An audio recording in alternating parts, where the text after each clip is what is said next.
federaalka ah gudoomiyaha baarlamaanka Puntland gudoomiyaha ku-xigeenka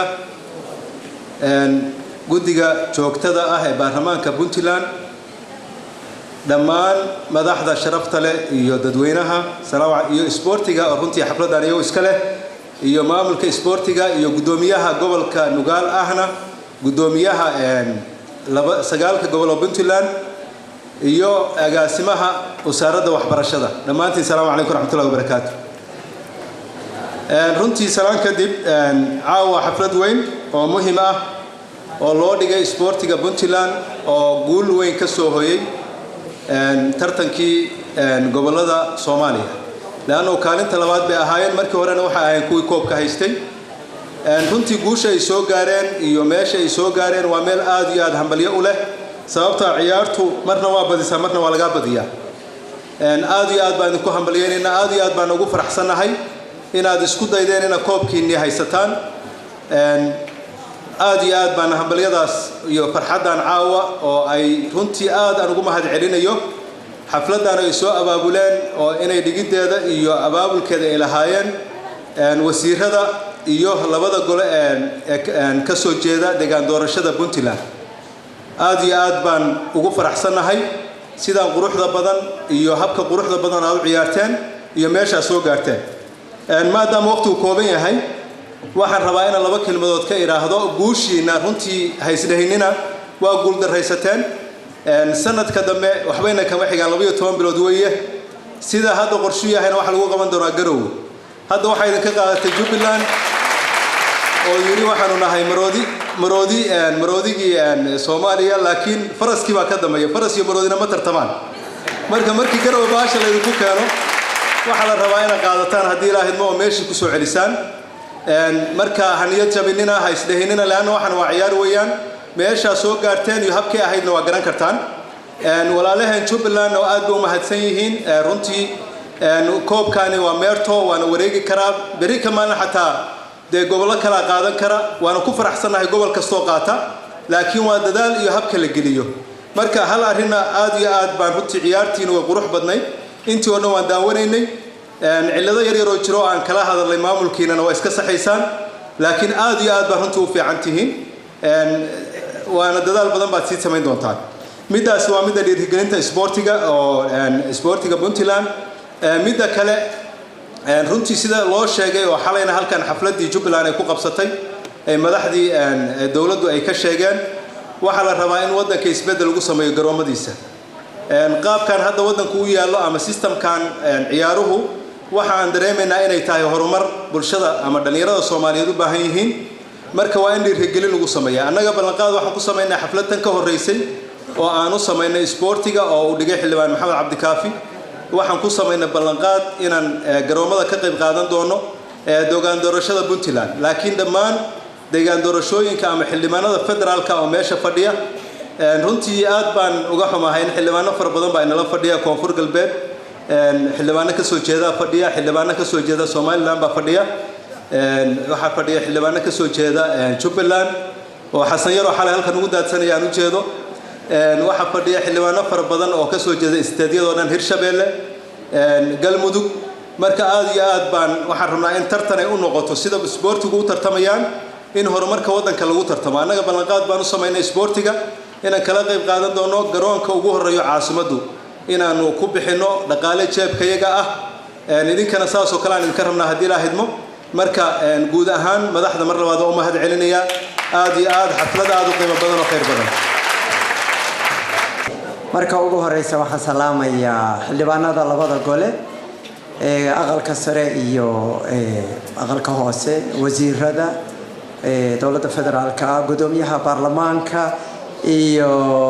xildhibaanada dawladda Puntland xulka qaranka ka soo qaybgalayaasha iyo dhammaanba marti sharafta aad baan idin salaamayaa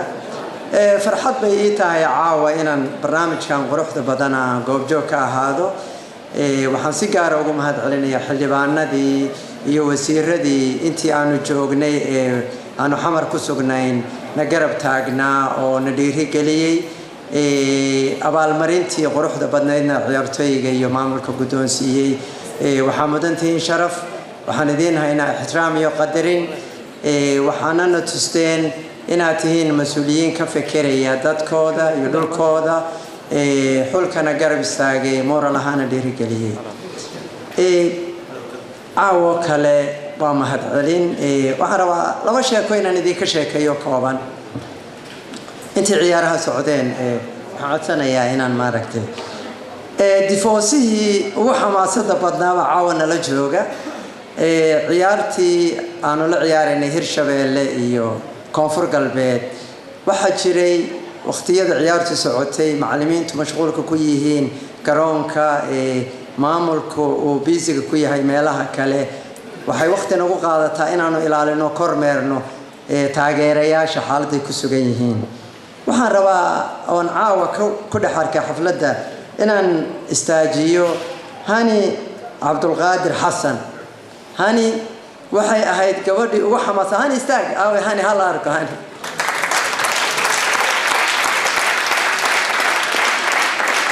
gabadhii ugu qiirada badnayd ugu xamaasada badnayd ugu dadaalka badnayd maalmihii la soo dhaafay iyagoo qaar kalena ay la mid yihiin aad baan kaaga mahadcelinayaa sheekadii kale ee xiisaha badnayd waxay ahayd ciyaartii Hirshabeelle iyo Puntland waxaa galnay garbaanu galnay waxaa wada daawanayay ciyaarta reer isqaba oday iyo xaaskiisii xaaska waxay ahayd reer Puntland odayguna wuxuu ahaa Hirshabeelle ciyaarta 20 daqiiqo ugu horeysay 2-0 bay ahayd Puntland baa lahayd islaantii dabaaldeg bay ka bixiyay ninkii waxaan aqay cidiisa waxay u xulay qoftii waa igu dul wareegaysaa dabaaldegeedii iyo maaragtay buuqi qaylo abaar kadib 2-2 ay noqotay timekiisii bay noqotay inuu dabaaldego islaantii waxay tiri wariya qaylada iga jooji faanka iyo digtaadii ma waa socotay oo waxay noqotay 3-2 gool bay dhaliyeen dabaaldeg gurigu bilaabay waxay tiri saan ku wada joogi meena warqadeydii isii ciyaartii abaar bay socotay madaxii Farxaan Booq isaag madax qurux badan buu xareeyay islaantii dabaaldegeedii bay meeshii ka bilowday waxay tiri waligay reerkayga iyo meeshaan ka ibi wax lagama sheego loomana faano odayga waxaan aqay wuxuu yiri waadigii laha markii dhaweyd guriga wada joogi meynee reerkiina u yeedho warqadaadii aan ku siinaya maslaxadeer kadib reerkiina waa heshiinay ciyaarteena waa dhamaatay aad baa u mahadsantihiin gudoomiyaha baarlamaanka iyo tiimkayga aad baan ku mahadcelinayaa sanadka dambe koobka waa qaadayna insha Allah dhalinyaro yar baa la abuuri doonaa Djibouti iyo Jigjigana waa u soconaa kulay marka kulay hawlahan waa ka qayb qaadan doontaa aad baa u mahadsantihiin dowladda federaalka iyo xildhibaanada labada gole ee dowladda federaalka Soomaaliyeed guddoonka baarlamaanka dowladda Puntland iyo xubnaha baarlamaanka dowladda Puntland wasiirada dowladda Puntland iyo agaasimayaasha dowladda Puntland kooxda xulka kubadda cagta dowladda Puntland kooxda qaranka ama kooxaha banaadir soo baxday ama banaadir baan dhalinyarada Soomaaliyeed halka fadhida saxaafadda iyo intii aan halmaamay oo halka fadhida dhamaantii waxaan ku salaamayaa salaanta islaamka assalaamu calaykum wa rahmatullahi wa barakaatuh salaan kadib waxaan u mahadcelinayaa dhammaan ciddii soo qabanqaabisay xafladan qiimaha badan oo lagu sagootiyo xulka kubadda cagta dowladda Puntland macnaheeduna uu yahay waxaad soo qabateen shaqo fiican waxaana hanateen qalbiga iyaga waxaana rajaynaynaa inaad hore u socotaan sidaas ay macnaheedu tahay waa idinka guddoonay waxaan leenahay jazaakallahu khayr waana mahadsantihiin runtii waxaa la soo ciyaaray tartan adag oo qurux badan oo xiiso badan oo runtii ummadda Soomaaliyeed iyo beesha caalamkaba indhihiisa soo jeesay kana runtii xoog badnaa sanadadii hore. waxaan rabaa inaan u mahadceliyo dhammaan ciyaartooydii Soomaaliyeed ee ka soo qayb gashay tartankaas. aan uga mahadceliyo ciyaar wanaagii ay ku qanciyeen ummadda Soomaaliyeed ay soo bandhigeen. gaar ahaan waxaan u mahadcelinayaa xidigaha la loodin waayay ee xulka kubadda cagta Puntland oo runtii loo bixiyay libaxyadii Soomaaliya meeshii Afrika ay ka joogtay maxay Cameroon ka jooga. waan u mahadcelinayaa. waxaana daliil ku ah sanadkii horena koobkay qaaday, sanadkaana waxay tahay semifinal, waxay tahay final bay timi. sorry hal mahadal kuma jiro. runtii halkaa waxaa ka muuqata awoodda iyo waqtiga la geliyay. aad baan ugu mahadcelinayaa mar labaad. waxaan rajaynayaa hore u socdaan. waxaan rabaa inaan halkaan uga mahadceliyo iyagana xulka kubadda cagta ee dowlad goboleedka Jubbaland oo runtii doorkooda ciyaareed aan dheersan karin, oo sanadkii horena galay kaalinta labaad, maantana galay kaalinta koowaad. waxaan leenahay waa mahadsantihiin. waxaa la ciyaaray ciyaar, waxaana qaadeen koob. waana ku mahadsantihiin kastoo xafladii aan ka xumaay xalay aan hawl kala yeeshay. oo mahadcelinayaa. waxaan rabaa caawa anoo ka faa'iidaysanaya xafladan inaan mahad gaara u jeediyo shacabka gobolka Banaadir ee caasimadda Muqdisho. waxaan runtii ku ammaanayaa soo dhaweyntii wanaagsanayd iyo taageeradii ballaarnayd ay u sameeyeen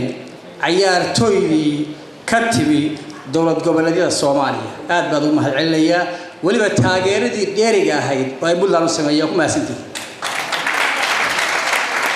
haddaan kusoo ciyaartii ay wada ciyaarayeen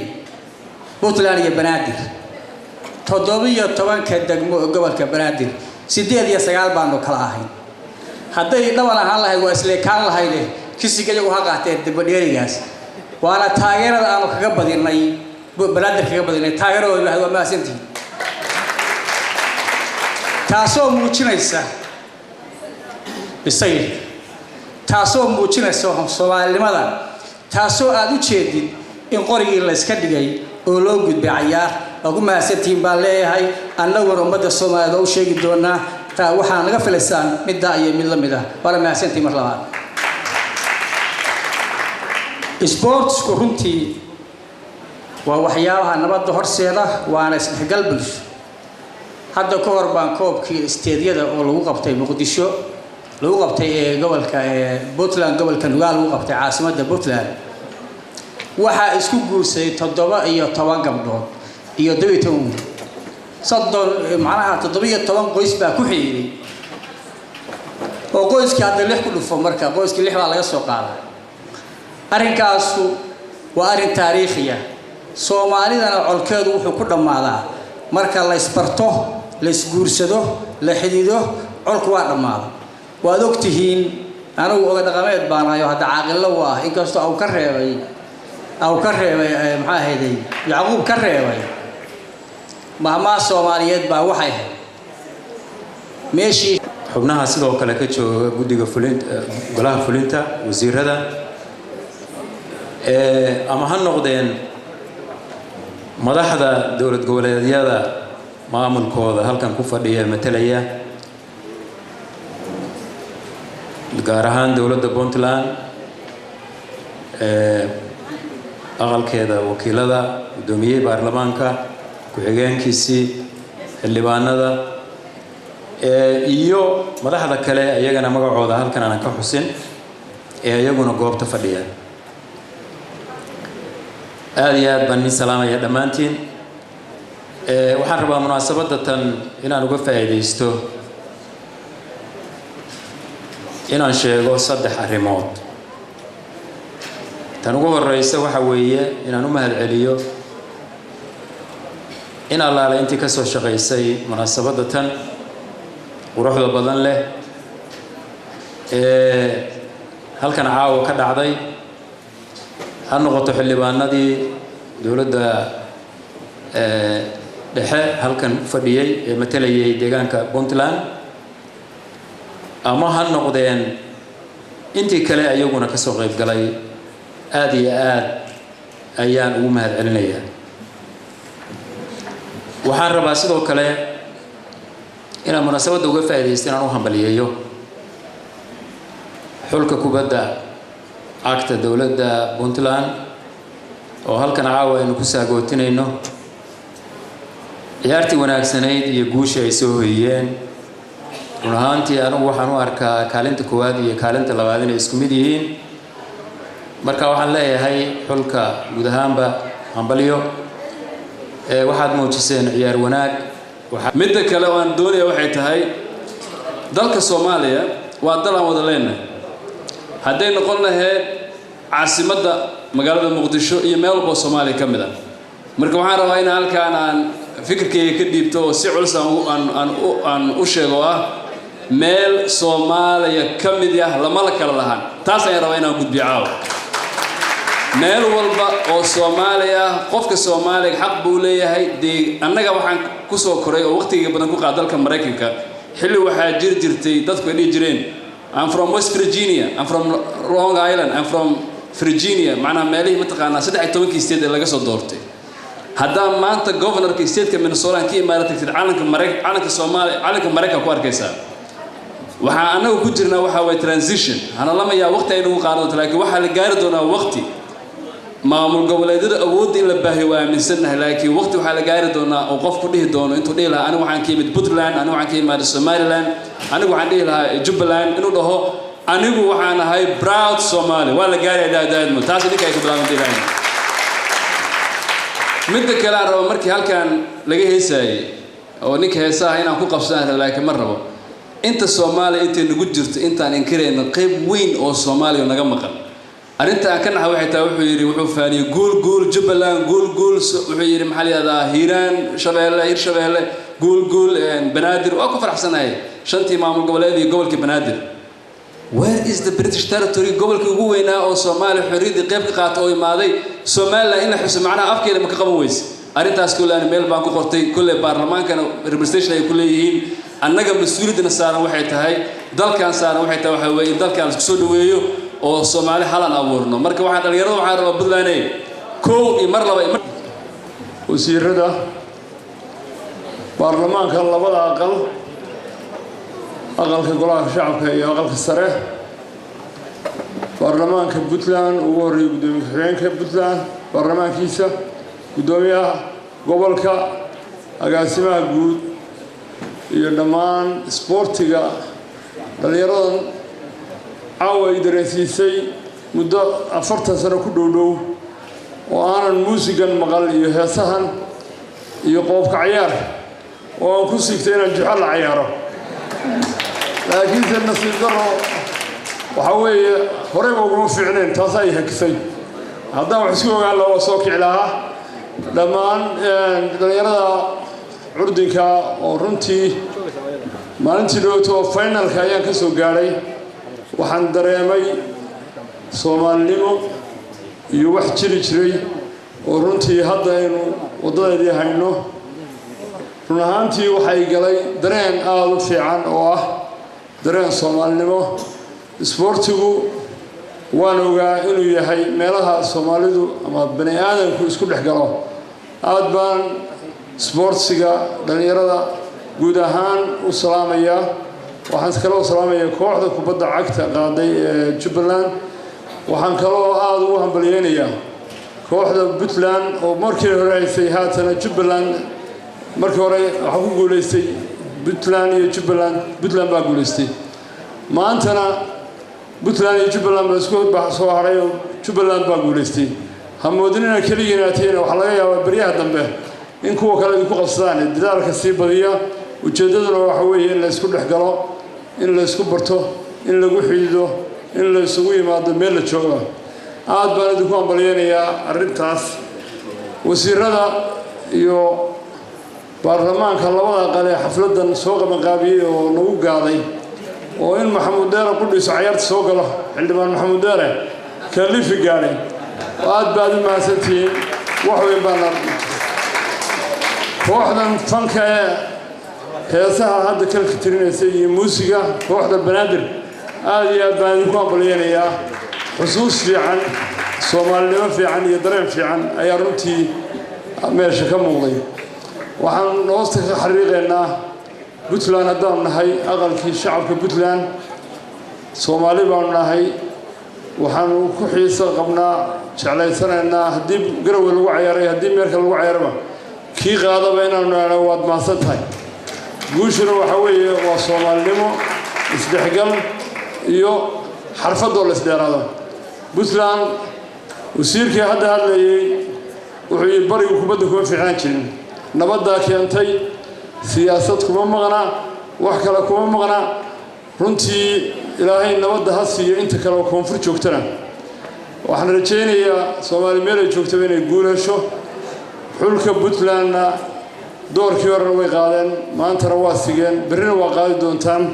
haddii aad xaggaa tagtaanna runtii taa mid la mid ah ayaan idiin samayn doonaa oo aan idinku soo dhoweyn doono oo xaflada baarlamaanka ayaa idiin samaynaya ogaada maalintaad garowa ka degtaan waa idinka dambaynaynaa maalintaan nimaadna maalinta ku xigta u diyaar garooba baarlamaanka puntland inay idiin sameeyaan tan mid dhow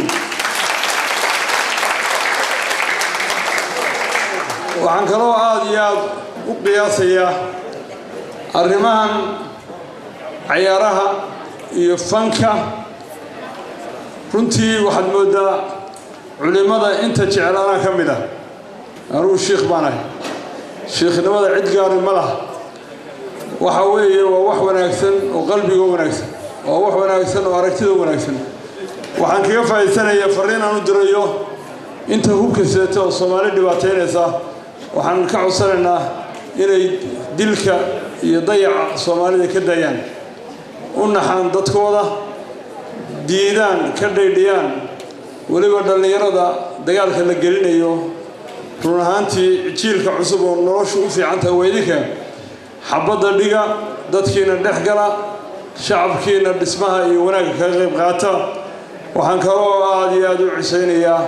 magaalada xamar gobolka banaadir wax yar baa u hadhay waxay igu dambeysay sanadkii hore sanadkan ku fiican yahay 2014 baa igu horreysay sidii loo burburay anigu burbur ka hor baan ka tegey 2014 baa ii xigtay iyo maantay sii fiican tahay sanadba sanad ka dambeeya way fiicnaanaysaa soomaalina waxaan rajaynayaa in ilaahay guul iyo barwaaqo iyo caafimaad ku dambaysiiyo dhammaantiinna meelaad joogtaan ma guulaysta isboortiga puntland ha guulayso shacabkeedu ha guulayso soomaaliya ha guulayso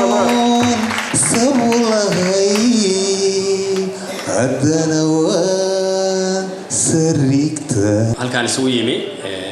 madaxda dowladda federaalka labadeeda gole dowladda puntland labadeeda gole iyo guddoonka baarlamaanka xulka puntland marti sharafta kooxda fanaaniinta ah ee banaadir saxaafadda dhammaan dadka Soomaalida kale oo daawanaya dhammaantiin baa habeen wanaagsan hadalku wayna ku dheeraaday waana waqti dambe hadal badan oran maayo anigu marka ugu horeysa waxaan leeyahay hambalyo kooxdii koobka qaaday ee reer Jubbaland hambalyo kooxda sigtay ee reer Puntland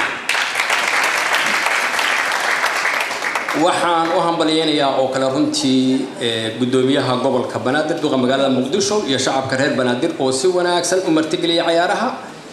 una soo dhaweeyay hambalyo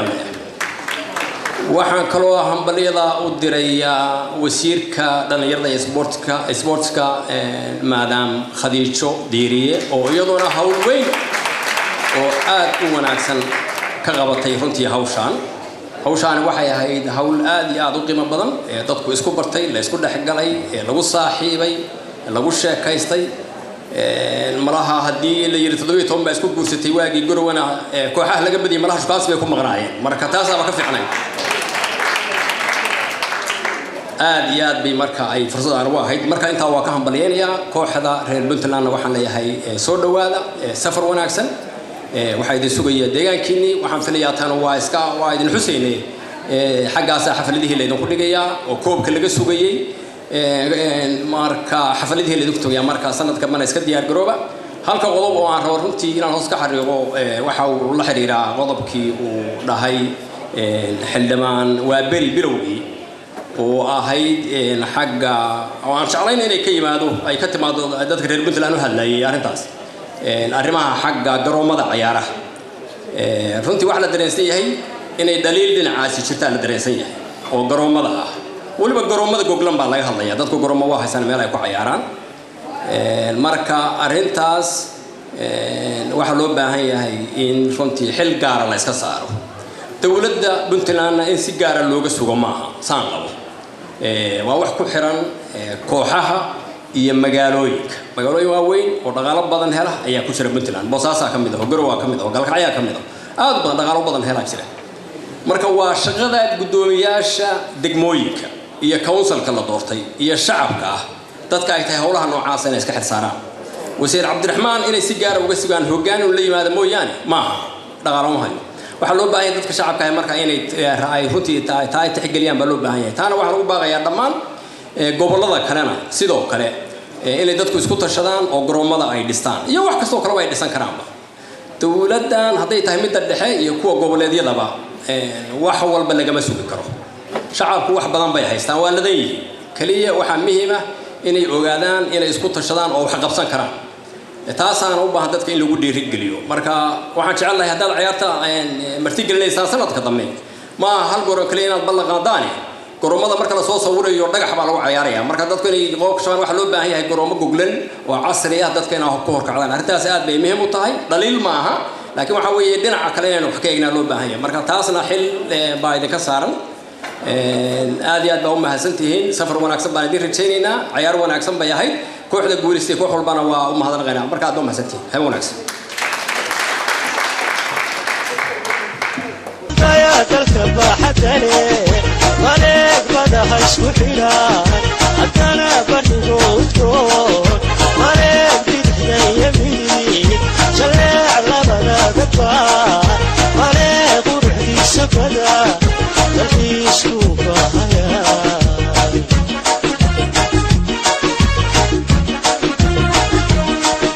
قلت يا تلك بحدني وليك بدها سوحنا أنا برنوتو وليك بدنا يمين شلع على بنادبا وليك وروحي سكنا تلقي سوبا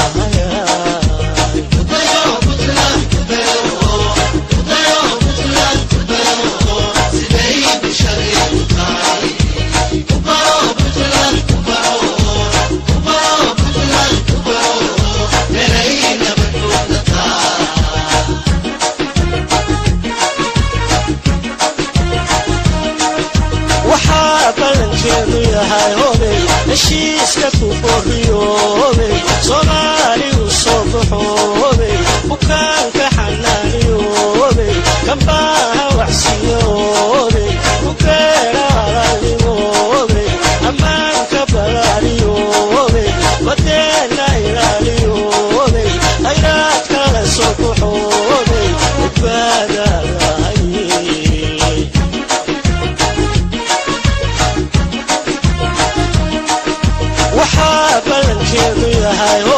heshiiska ku qorriyoobay Soomaali u soo baxoobay bukaanka xanaaniyoobay kambaaha waxsiyoobay bukeera alaaliyoobay ammaanka balaaliyoobay badeena ilaaliyoobay khayraadka la soo baxoobay badbaada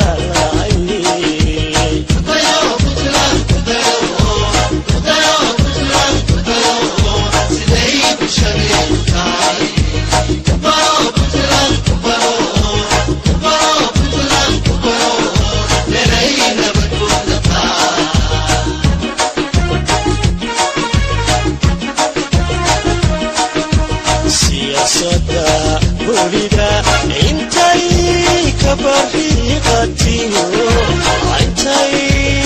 bashiishato